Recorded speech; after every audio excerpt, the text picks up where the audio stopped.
Hey there, I'm Marlow Venn, and you're listening to the North America's Weekend Dispatch.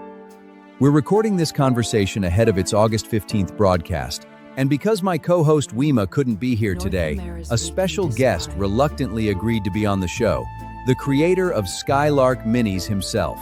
Welcome to the program. Thanks for having me, Marlow. Let's begin with why Skylark Minis exists. When you first created it, what did you want to do differently from the miniature companies already out there?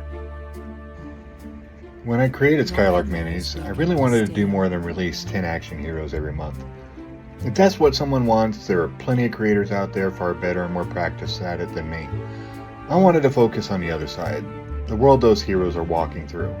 I wanted to showcase the civilizations themselves. I wanted to show the behind-the-scenes material no one usually gets in an adventure book, and give DMs a chance to really immerse their players in their experience. If complete civilizations were always the goal, why divide them into multiple volume releases in the first place? The practical problem was pricing. You don't want the new guy coming in and charging a buttload of money, but you also can't throw 30 models up every month for pennies on the dollar. There has to be a balance that respects the customer and the amount of work going into the release. So I broke the larger civilizations into multiple volumes. That let me flesh them out without underpricing the work. But then I saw the other problem now. I had 3 months of nulls. Somebody doesn't want a Hyena Ravager Society on their table, that's 3 months where they have no reason to care about anything I'm releasing. That was when the Patreon Kickstarter split began to make sense. Then let's make that split concrete. Beginning next month, what belongs on Patreon and what does Kickstarter add? Well, in most cases, Patreon will get the models that can tell part of the larger story, but also can work as a regular adventurer type if someone is simply looking for a cool sculpt to use in a campaign. I'm deliberately shaping that side of the pipeline to be more class-oriented while still preserving the essence of the bigger picture. There will be exceptions, though. The Thrakari and a couple other factions put a kink in that plan, but we'll know that ahead of time. We could be upfront with members when it happens. Kickstarter is where the civilization opens up. That's where you get the bigger centerpiece models, the dioramas, the cooks, the maintenance workers, the common folk, and the stories that show how the society really lives. It could be a plaza in a turtle city teeming with life. It could be the Rotmarsh queen carried on her throne, or it could be the ceremony where a young Ashara is presented to the Silence so the ancestors can judge whether they're worthy of being treated as an adult member of the Empire. Patreon gives people a useful introduction to the faction. Kickstarter gives me room to show the civilization around them without forcing that civilization to occupy the release schedule for 3 whole months. Does every Kickstarter attempt to show the whole civilization, or does it focus on one defining place, event, or moment? I can't answer that, Marlow. I know it sounds crazy, but I don't know their story. They do. It depends on what that faction is telling me and which direction they want to go. A mammoth caravan? An archaeological dig? It can surprise me too. Even when I'm working on it, I don't always see the whole picture until the end. If the form can change that much, what can backers reliably expect from every Civilization Kickstarter? Just what I've always promised from the beginning. Not just factions. A civilization. Then let's look ahead. Which civilization will be the first to show everyone what that promise means? Well, we go into the underground empire of the Shadowspire Drow, an ancient culture shaped by its disciplined devotion to the Black Widow, manifested through their current monarch as the voice. Patreon will introduce a group of individuals who can naturally be placed on their table. Kickstarter will show who they are as a society and reveal the Queen herself. What sets these Drow apart from the versions listeners may already know? Well, instead of using armor styles common in most fantasy settings, I designed their armor as a segmented carapace that exposes and echoes a spider's body. Their faith is expressed through the very thing that they trust to protect them. I also pushed for more dynamic posing and injected personality into every face. Tiny adjustments to features and expressions give each of them a voice of their own. Anyone can have a cool drow to slap some paint on, but to have one smirking at you while doing it, I prefer my approach. I'm sure the drow in question will have plenty to say about your choice of colors. And the Queen, as the voice of the Black Widow, does she hold religious authority, or does the Black Widow quite literally speak through her? You'll have to ask her. Personally, I'm not risking that audience. How very generous of you. I'll be certain to mention who arranged the meeting. We need to take a quick break. When we return, Tim and I will look beyond Shadowspire at the civilizations coming next and the larger world they're beginning to reveal. But first, here's a word from our sponsors.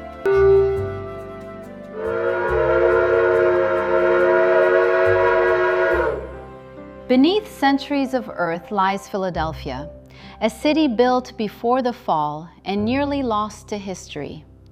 Now the Mirach Museum of Natural History invites you to experience the Philadelphia expedition for yourself. Walk the recovered streets with a trained museum guide. See the great bronze champion the ancients called Rocky. Look into buried transit tunnels, exposed building foundations, and active excavation sites, where every newly recovered object reveals another piece of everyday life before the world changed. Public tours depart daily from the Expedition Welcome Center. Protective equipment is provided, and observation routes accommodate visitors of all recognized travel sizes. For your safety and the preservation of our shared history, please remain with your guide. Never enter a marked excavation zone and do not touch newly exposed artifacts. Come see what survived. Reserve your expedition tour through Mirach Museum Visitor Services. The Philadelphia Expedition, because the past is not gone. It's waiting to be uncovered. The Philadelphia Expedition public tours are presented by the Mirach Museum of Natural History, a proud sponsor of the North America's Weekend Dispatch. And we're back. How much of the road beyond Shadowspire can you reveal? What other civilizations should people expect to encounter? Well, anyone following Patreon knows the Turtle theme isn't over. That story is still ongoing, and every few months there will be another Turtle release leading towards the annual racing event next September. Beyond that, we have Rivetworks and its living constructs, the Muskox Takari, the Pesquit and the Jaguar peoples of the Sayalanashara Empire, the Babarusa Gurakai, and the Philadelphia Expedition with the Anteater Marak, currently in development. Those are radically different peoples, places, and stories. What makes them feel as though they belong to the same connected world? That took a lot of hard thinking and planning, whether I wanted to remain with isolated tribal societies or take the step into a fully functioning world. In the end, I decided the latter was where I was strongest. Beginning with Talon, almost every faction after that will tell not only its own story, but reveal pieces of the world beyond it.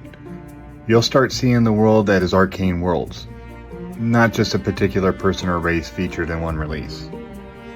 When people look back over these releases a year from now, what do you hope they understand about Arcane Worlds that they cannot see today?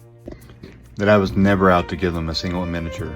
I was here to deliver a story of life that persists after a fall, in a world that has combined science and magic to better people's lives. A story where old things have a way of coming around and continuing to exist, but where through the variety of life and cultures, the wheel can ultimately be broken. What is the wheel you hope the people of Arcane Worlds can finally break? Sorry about that. That was a Robert Jordan reference. I'm a nerd. I can't help it. I was referring to genocide, hatred, and the ignorant destruction of our world and society until there's nothing left but a barren wasteland of skulls and rot. Then the civilization is more than scenery. Its cities, workers, families, and traditions show us exactly what is at stake and what can still be saved. Is that why everyday life matters as much to you as the heroes and battles? Yes. Even the bravest hero has to have someone or something worth fighting for. I'm hoping to give players a visual way of showing that. It's hard to roleplay on a green screen. If I can give them a world around their characters, maybe their inner Tom Hanks or Sigourney Weaver will show up. So you aren't writing the player's performance for them. You're building the set, filling it with people, and giving them something real to respond to. For the Patreon member who mainly wants useful characters for a weekly game, should this greater focus on civilizations worry them? With only a couple exceptions, no. As I said, I'm trying to shape Patreon in a more class-oriented release while still preserving the bigger picture. But I can't pigeonhole a character into something that doesn't feel natural or looks forced. I can hope it fits something a player needs, but you never know. Ultimately, it's what the faction wants to be. I've created other content, the PC starter packs and bonus bestiaries to provide more of those tabletop options, but in the end, the members of a faction and the story they're telling determines what is released where. By the way, love that shirt, Marlow. Is that Canardi? Good eye, it is. The Canardi understand that accommodating a full breast does not require dressing a gentleman like a curtain. You said the faction ultimately decides what it wants to be. What does that look like while you're creating one? Well, let's take the Canardi, the makers of that shirt. They're involved mallards with gills for underwater breathing. They serve as couriers from time to time, connecting the Citadel and its people with the mainland. You know, whales don't typically like to converse with just random people. They want to have a go-between. There could be adventurers among them. I don't know. They could be a bunch of postal workers. That would be boring. But, going postal. I know the main thing that gives them purpose, but I don't know who they really are until I meet them and shake their hands. And what normally introduces a person to you first? Their role, their appearance, or their personality? Well, let's go off script for a moment and I'll give you a demonstration. Why are you here, Marlow? Because someone has to tell people this world is alive. You build civilizations, but most people will only ever see the miniature placed in front of them. I'm here to introduce them to the people behind it, connect one story to the next, and remind them that life continues after the adventures leave the room. I'm here because North Americus needed... No. Who are you? What are you? What drives you? Why are you sitting in that chair with a microphone in front of you asking me these questions? What makes a Gallari a Gallari? What I gave you was my job description. You asked who I am. My name is Marlow Venn. I'm a Gallari broadcaster, a citizen of North Varus, a shameless admirer of a well-made shirt, and a man who enjoys being heard. I'd be lying if I pretended otherwise. When that red light comes on and people stop what they're doing to listen, I feel alive. But attention is not the same thing as purpose. A people of announcement. We mark the morning, we watch the horizon. We take pride in our appearance and carry ourselves as though someone is watching even when no one is. At our best, that pride becomes responsibility. You arrive prepared because the people receiving you deserve the effort. You raise your voice because danger, opportunity, and truth do no good if they never reach the flock. At our worst, we can be vain, territorial, competitive, and far too convinced that the loudest bird must also be the correct one. I have enough of all four to recognize them. Gallami cult taught me that a voice is wasted if it serves only the bird who owns it. That is why I became a broadcaster. I cannot stand watching people become scenery in someone else's story. A courier becomes a pair of wings carrying a parcel. A maintenance worker becomes the fellow who cleans up after the hero. An unfamiliar civilization becomes a name on a map and 3 paragraphs someone means to read later. Put them in front of me, though, and I can ask their name. I can ask what they built, what they lost, what they find funny, and why any of it matters. For a few minutes, I can make someone else stop and listen. So I am not here because North America's needed a voice. North America's already has millions of voices. I'm here because someone must listen closely enough to carry them. That is who is sitting in your chair. Have I finally introduced myself? Yes, and you see, I could have created a group of roosters in human form, thrown together a classic adventuring party, and made you a bard, obviously. But for what purpose? A cool sculpt? What story would it tell? That a bunch of free-range hens can hack at a knoll? That story's already been told, and it could be a story forced onto any creative people, not one that truly illustrates who they are. And when I look at the Gallari, I thought of, "Good morning, Vietnam." I thought of the local DJ on the radio. I thought, this is the faction that could spread the news that dawn is coming, or cluck at me when darkness is approaching. While I was creating you, you told me this. This is who you are. I could create a sculpt of you. I could put it out and say, hey, look at this rooster bard, no offense. But what joy would that give? It would be fleeting and meaningless. But to have you sit there and give me that answer, that is why you are who you are. That is why I don't just create factions, I create civilizations. And yours, my friend, is best shown through your voice rather than a cool miniature. So I gave you one.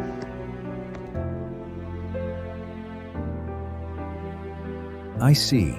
You could have made me useful to an adventuring party. Instead, you asked what purpose I served in my own civilization. You didn't begin with a bard and dress him like a rooster. You listened until a Gallari told you he was a broadcaster, until I told you who I was. And when you realized my purpose wasn't best expressed through a sword, a lute, or even a miniature, you gave me the one thing that could express it. A voice. That is the demonstration, isn't it? You don't decide who these people are by filling slots on a release list. You meet them. You listen.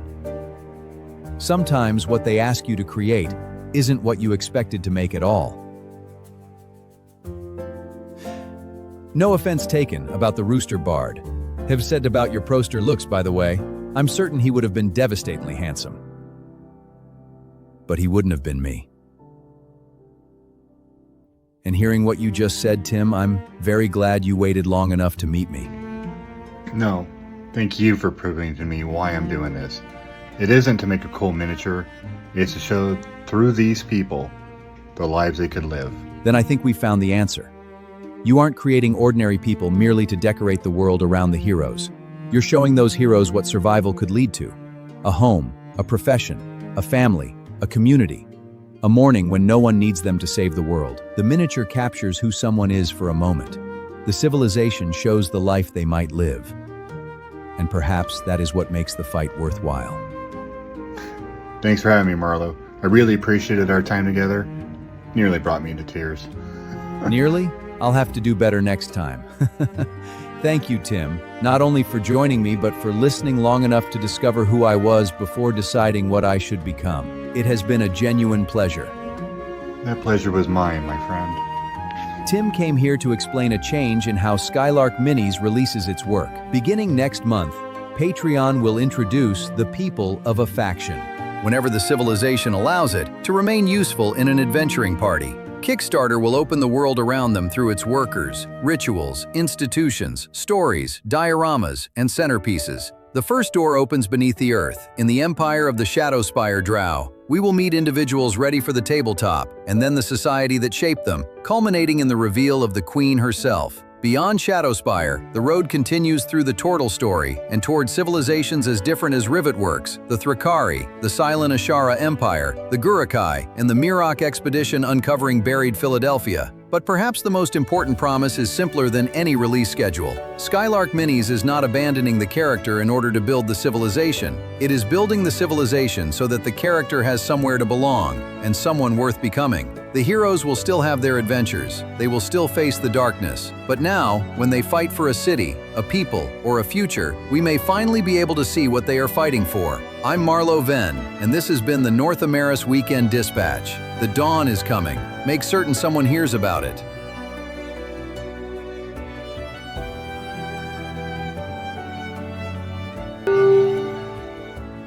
This message was brought to you by Skylark Minis, bringing new characters, creatures, and civilizations to your tabletop every month.